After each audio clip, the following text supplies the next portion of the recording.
Olá, queridos, tudo bem com vocês? Eu sou Vinícius Tropiano e hoje nós vamos falar do capítulo 20 do Evangelho segundo Lucas, a partir do verso 27 ao 39. Existe uma classe sacerdotal, os saduceus, que cuidam do serviço do templo e eles vão indagar Jesus nessa passagem, que vão dar um exemplo hipotético de uma mulher que era casada com seu marido e o seu marido tinha 7 irmãos.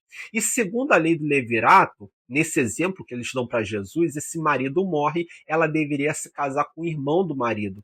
E até o 7º irmão morre, e no final, na ressurreição dos mortos, eles tentam pegar Jesus nessa pegadinha teológica, né? Na ressurreição dos mortos, ela seria esposa de quem? E aí Jesus vai responder para eles que na ressurreição nós não nos casaríamos ou nos daríamos em casamento, seríamos imortais, não seria uma extensão dessa vida terrena, seria uma outra vida, uma vida imortal, em que o instituto do casamento já não existiria, e nesse sentido nós seríamos iguais aos anjos do céu.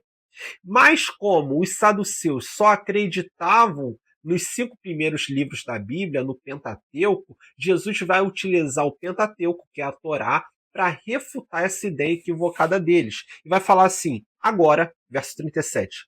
Quanto à ressurreição dos mortos, o próprio Moisés provou isso quando escreveu a respeito do arbusto em chamas. Ele se referiu ao Senhor como o Deus de Abraão, o Deus de Isaac, o Deus de Jacó. Portanto, ele é Deus dos vivos e não dos mortos. Porque Moisés, que viveu muito tempo depois de Abraão, de Isaac e de Jacó, fala que Deus é o Deus de Abraão, de Isaac e de Jacó? Porque Moisés já entendeu a ressurreição, porque no céu, no paraíso, Abraão, Isaac e Jacó vivem com Deus. E Jesus, sabendo dessa realidade, até mesmo porque ele é o Filho de Deus, ele fala que Deus é Deus dos vivos e não dos mortos. E que para ele, para Deus, todos estão vivos.